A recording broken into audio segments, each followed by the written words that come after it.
Welcome everybody to Duke Show International episode, and this is our first episode ever. So welcome on board. We're gonna start our show with a guest that is known for his passion for Pesäpallo and also known for spreading the knowledge of it around the world. Mikko Pirhonen, welcome to the show. Thank you, and it's an honor to be your first international guest, what I hope to be many. Thank you very much. And first of all, it's been a year of kind of not normal situations, but how are you doing?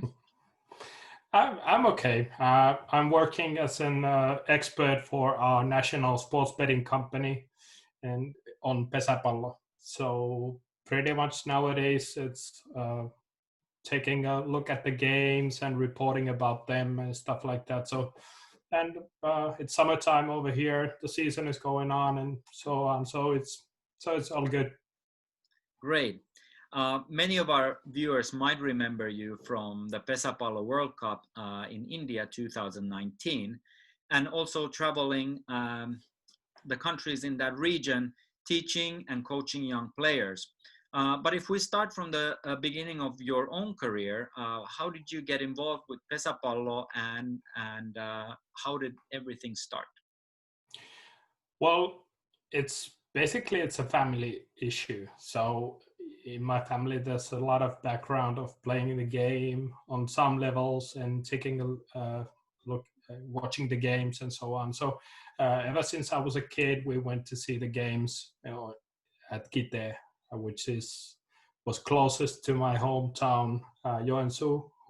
We didn't have the men's team on the highest levels back then. So, and when I was 6 years old, me and my childhood friend Jaakko Hirvonen, we noticed an ad on a local newspaper that they're starting a junior team on Pesäpallo. And we went there as 6-year-olds and ended up sharing our playing careers all the way to men's superpesis. So it was kind of cool.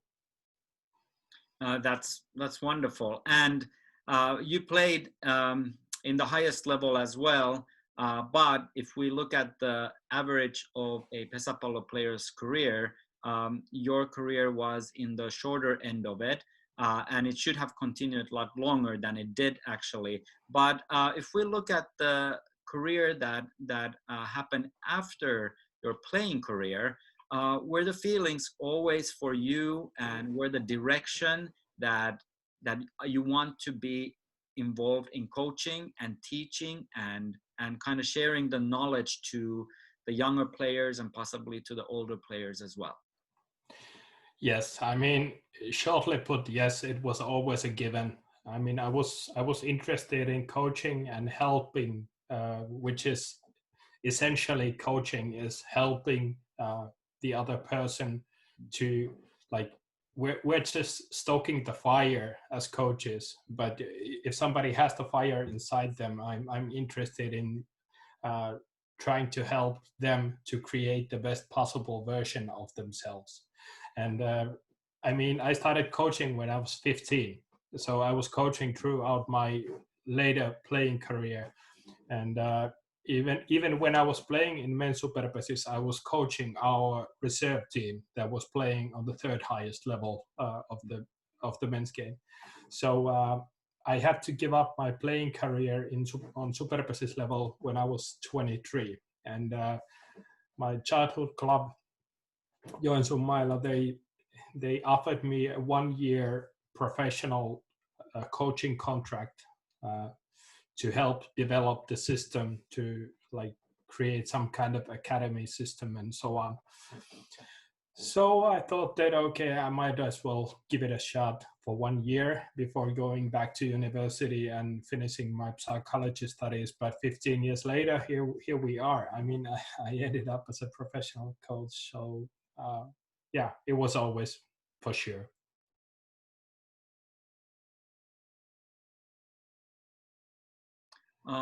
Now, if we move back to the actual sport of Pesäpallo, we might have viewers that might not know what the game is about. Can you give us a little brief introduction to Pesäpallo and a little bit about its history? Yeah, shortly put, I mean, there's bat and ball sports have been around for centuries all over the world in different forms. And even in Europe, they were playing, okay, somewhere they played cricket, but they played different kinds of bat and ball sports, for example, in Germany and Russia. And a Finnish person who found Pesäpallo, the founding father of the game, Lauri Tahko Pihkala, took a trip to USA to explore the world of baseball. And coming back from there, he created a game that had some similarities with baseball and some other forms of bat and ball sports that were played in Finland before that. And he wanted to create a more dynamic version of baseball in some form. And they tried some different kinds of solutions for that. And in 1922, the game was officially recognized and formed. The association was formed, and so that being said, it obviously means that Pesäpallo will turn 100 years in 2022. So we have played this game for quite a long time, for many for many generations, and it has developed and it has formed and it has changed a lot. But basically, there's 9 players on the outfield. There's an outfield team and the batting team. There's 3 outs like in baseball. There's 3 strikes like in baseball. But obviously the biggest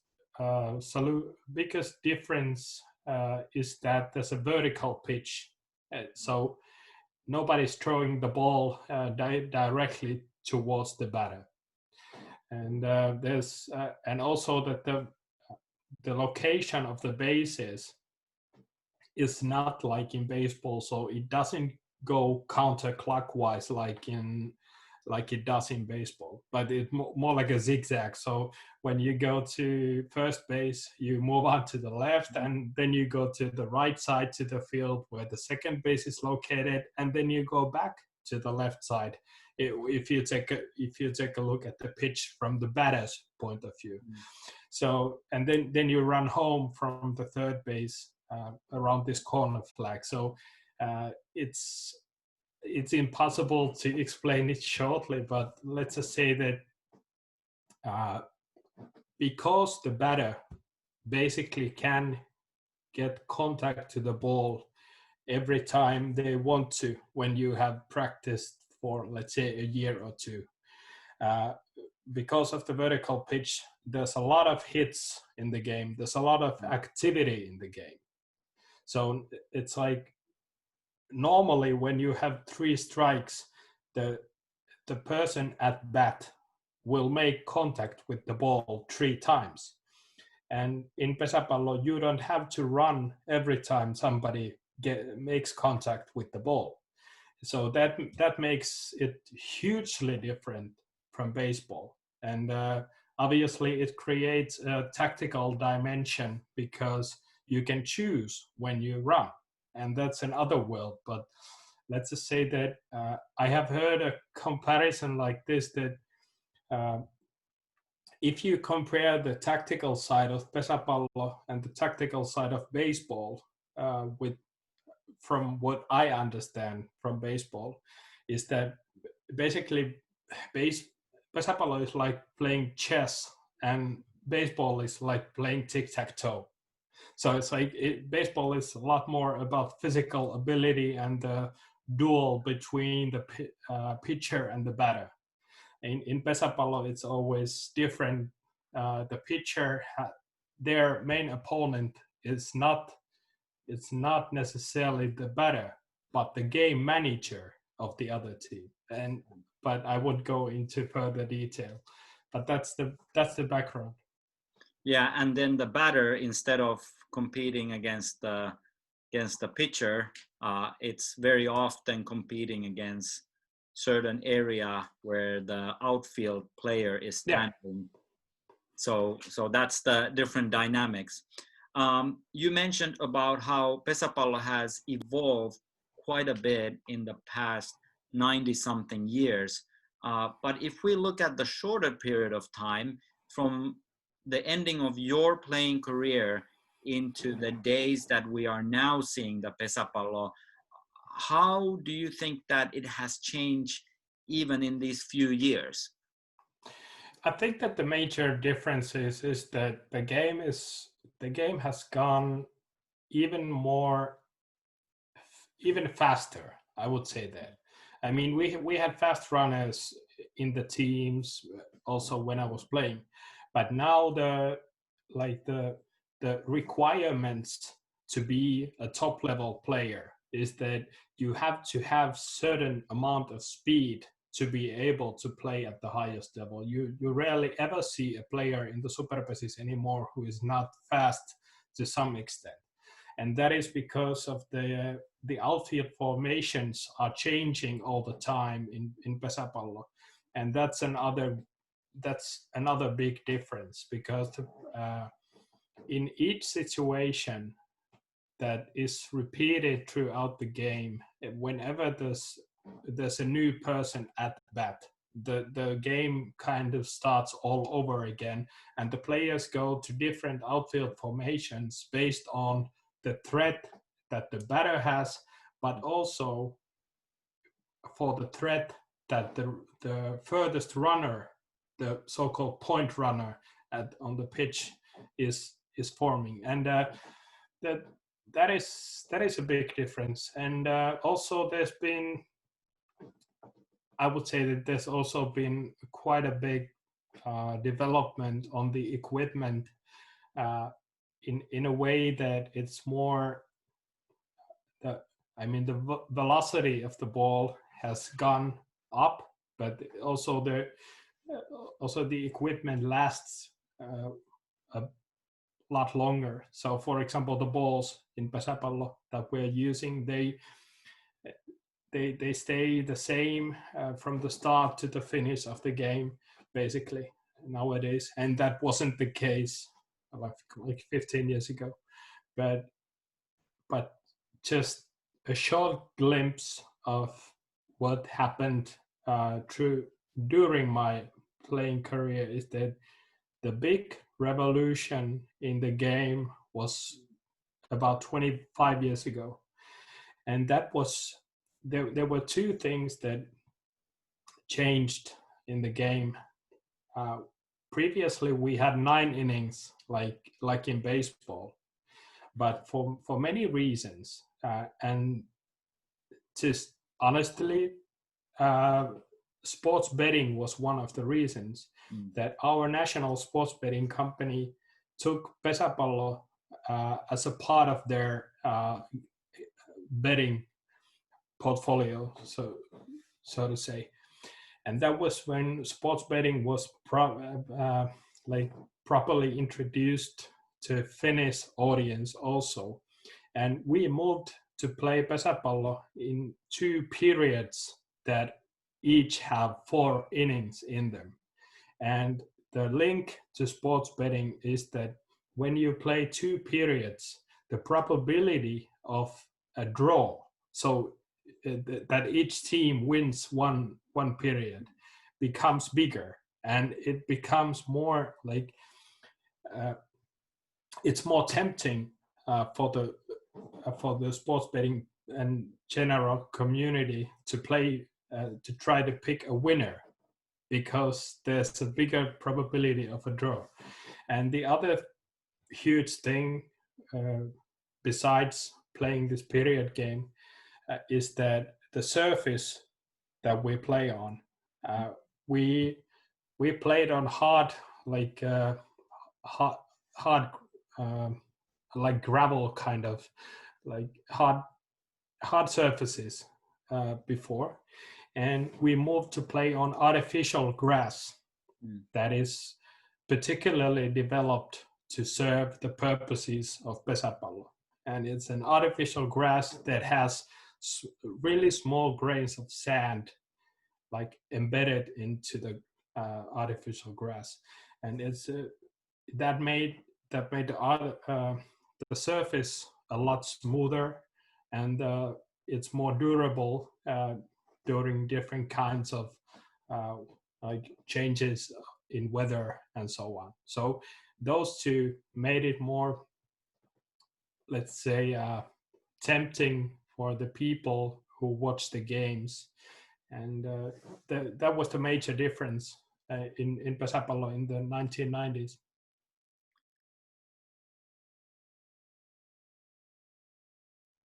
Now, if we move a little bit into the international field, as we've seen the Pesäpallo move in the recent years, years ago, Finnish Pesäpallo Association was approached by some sport enthusiasts from India that had seen the sport from YouTube. How do you feel that this is shaping now the future of Pesäpallo outside of Finland? Well, I seriously think that this is a prospect that needs to be taken seriously and also planned carefully, because this kind of contacts that you said, they are not the first forms of Pesäpallo being played abroad. I mean, they back in the day they were exporting the game. They tried to take the game, for example, to Germany. I have seen like brochures from the 1970s where they want to take the game to Germany, and they even played this local small league over there. And they actually played also in Sweden, our neighbor country. They played a league also back in the day, but those dried up, and they were mostly Finnish people moving abroad and taking the game and their passion for the game with them. So the difference is that in the South Asia region, we're talking about primarily at the moment India, Nepal, and Bangladesh in no order. So in those regions, bat and ball sports are, because of the influence of cricket, they are just absolutely mind blowing. And if we can get knowledge of this kind of game and the possibilities that this game has, I believe in the beauty of this game, and I believe in the possibilities of this game, and the people who I have had the honor to coach over there. First they might struggle to understand some of the basic tactical side of the game, but when they get the hang of it, they're like this is amazing, we want more of this. So it's about spreading, getting recognition, spreading, doing the grassroots work, and also putting a decent concentrated effort into this thing. So it's not just me or somebody else going there and coaching somebody, but let's see. I mean, the way of the world right now, it's who knows when it's possible to do that. But yeah, I was not the first to go there. Juha Antikainen, Jussi Pyysalo, those two gentlemen went to South Asia region, for example, about 5 years ago, taking some equipment and so. But yes, it's the international aspect is something that we really need to work with. Now, you have spent, like you said, you also have spent a lot of times in the countries, as you mentioned, India, Nepal, Bangladesh, and other countries around that region. Very often it is said that, you know, when you put your when you're selected to national team in any sport, it feels different than playing for your local club. But how does it feel to you as a Finnish person to see our national sport of Finland being played literally on the other side of the world? It's let's just say that it's a feeling. It's a really warm feeling. It's something that is for me. It's really intriguing. It's like even talking about it feels like that this is a kind of adventure that I want to be a part of. So that's how it feels like right now. And for the reasons that I mentioned, that the game in itself is something that I truly believe in, that has like so much to offer, that it's absolutely amazing to have that kind of opportunity that was presented to me through Juha Antikainen, to go there and coach the national teams, and especially the Nepal national team last year. So so yeah, it's something that I never ever would have thought is even possible like 10 years ago. But now it's a really really interesting prospect, and I want to take a further look at it.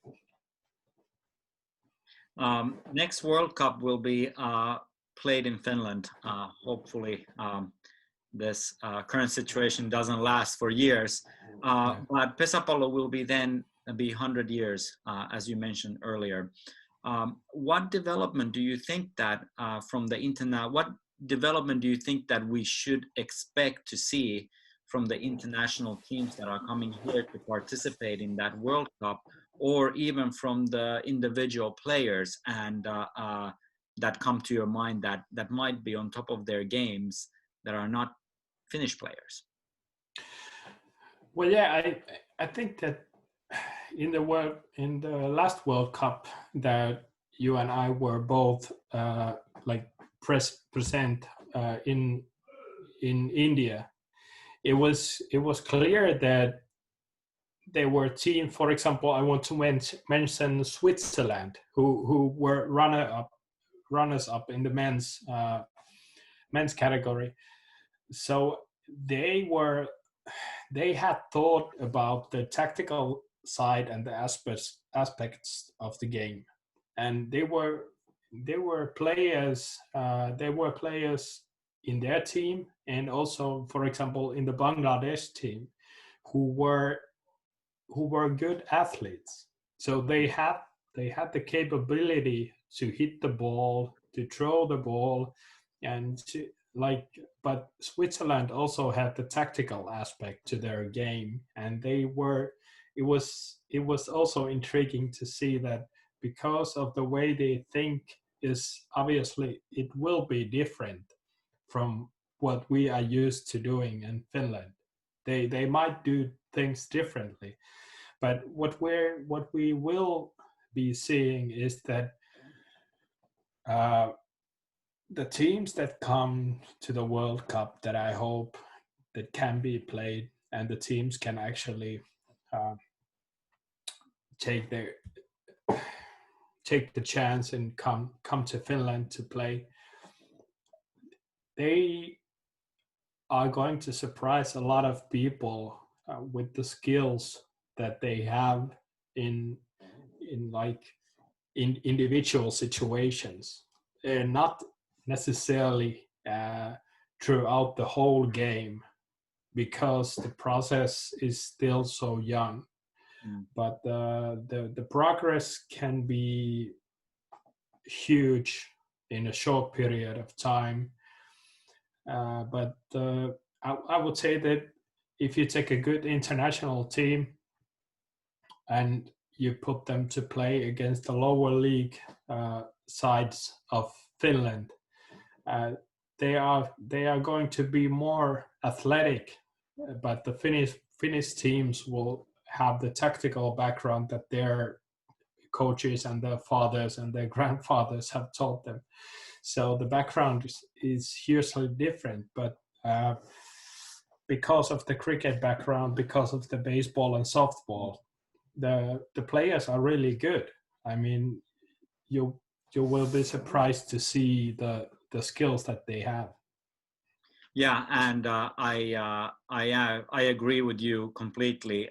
What did not surprised, but I was very happy to see that the players, the abilities of their skills, um, were amazing compared to 2017, for example, and they are fast as well. The athleticism is definitely something that, I think that we can't oversee anymore as a Finnish players when we play international teams.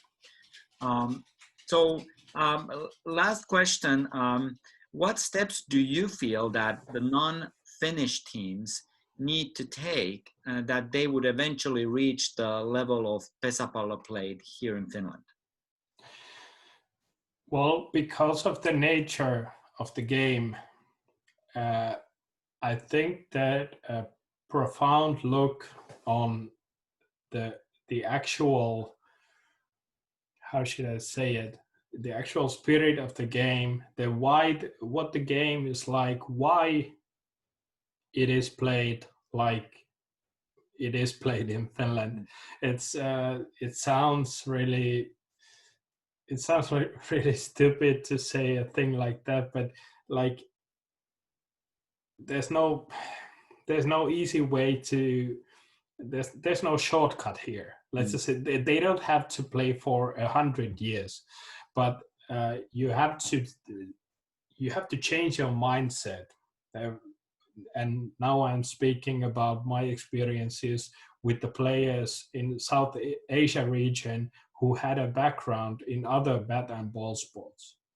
And when you switch to Pesäpallo, you have to change your mindset a lot. And just, I mean, as an example, in Bangladesh, the players who were playing in the World Cup in the men's team, women's team, and the mixed team, they are basically on the payroll of the nation of Bangladesh. They are on the payroll of the police, and each of our practice, for example, in their capital Dhaka, we had on the closed quarters of a police line. So that's where we practiced, and all those people, they are young, fit people in their 20s, like age 20, 25 mostly, and they are fit, and they play baseball and softball a lot throughout the year, and then they switch and they start to practice pesäpallo. And when you change that, it's not just changing the bat and the ball, but it changes the dynamics of the game. Like I said earlier, they change profoundly when there's a vertical pitch and you can get contact to the ball basically anytime you want to, when you have that hand-eye coordination that they have. So starting to understand what it means for the batter, what it means for the runner, and what is the tactical aspect of the game. That is the thing. Because, for example, the team Bangladesh, they were hitting the ball hard, but when we were in the World Cup, I spoke about this with, for example, with the teammate of yours, a living legend of the game, Kari Hakkarainen. And so when you guys played against them in the semifinals, I think, or something like that, the tactical knowledge of Team Finland was like, it was pretty easy to block the hard shots of the opposing team. And it was pretty easy to like understand what they are going to try next, and that way you can control the game. So once again, it's like playing chess. So if you have a beginner and if you have an advanced chess player, the other player will always know what you are doing even before you're doing that. So that is the thing, that there's just no shortcut, that you need to learn how to play chess. But when you do that, after that, the world opens, and after that, you understand that this is a very beautiful game. So, and to turn that thing around, it is the responsibility of us as Finnish persons involved in Pesäpallo to be able to express those things in a way that it is comprehensible, so it's easy to understand, so it's easy to get a catch of it, so you can like sell the game and do that kind of stuff. But it's I'm not going to fool anyone and say that it's going to be easy. It's just one more anecdote from Bangladesh, was that when we had rainy days and we were not able to practice, sometimes we got a classroom, and they provided me with a whiteboard and a marker, so I could explain some of the tactics, for example. And one of those rainy days, we went to the class and the players understood English. And we spent 2 hours talking about two things: what happens when the bases are loaded, what you need to do when the bases are loaded. And the other thing was that in Pesäpallo, if somebody catches the ball directly from air, it's not an instant out. It's like we call that the player is so-called wounded, but they are not out. So I was explaining those two things, that what happens when the bases are loaded and what happens with the catch. And we spent 2 hours talking about those things. And then one of the players from the men's team, he just said at the end of the class that, "Sir, you're making this up, right?"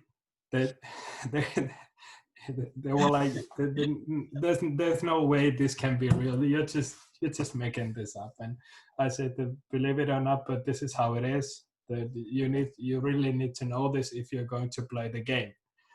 That for example, if somebody catches the ball from the air and you're the runner and you're not like physically inside the base, you're not safe anymore."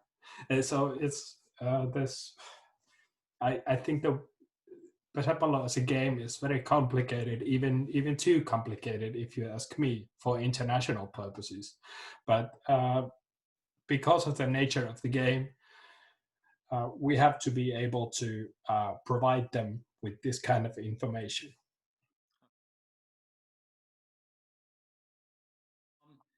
We're at the end of our interview, but I would like to give you a chance to send some greetings to our sport audience, and as our first show. So, what would you say to all the viewers that are interested in the sport, and what should we provide them in the future? Well, first of all, I hope that everybody's safe, and I hope that everybody's having the ability to keep on some kind of social contacts and like living in this chaos that we're being in. And to all of my friends in South Asia region, I know that things have been very, very difficult for you in the past couple of months, and I really appreciate all the contact and your enthusiasm for the sport. And it's great to see. For example, we have this group chat for our team Nepal, and whenever there's a video clip of some great performance in some Superpesis game, our players share it in the group chat. And it's like small things like that can make a huge difference in a day. And it's been heartwarming for me to see that these kind of things exist. And also I would like to mention my friend Ian Alba from Wales. We are doing a podcast called Superpesis Roundup with that Ian is hosting, and I'm the other co-host, and Ron Bronson from Portland, USA, is the other co-host. So these kind of things are slowly starting to exist, and I believe that this is a time when we can actually create these international links, and in the future, when it's possible for us to gather together again and spend time together, I think that it will all be worthwhile. It's like if we can bring something nice, something good, some new things, and create new friendships with people. I truly believe in that, and it was the World Cup in India was an amazing experience to see in so many levels. So I'm really looking forward to not only the World Cup, but creating these kind of international things that, for example, you, Onur, are creating with this interview and this show, hopefully in the future. And small streams like this, they will make a beautiful thing one day. But just let's stay safe and positive. That's it. Absolutely. Thank you, Mikko, for so much for the interview.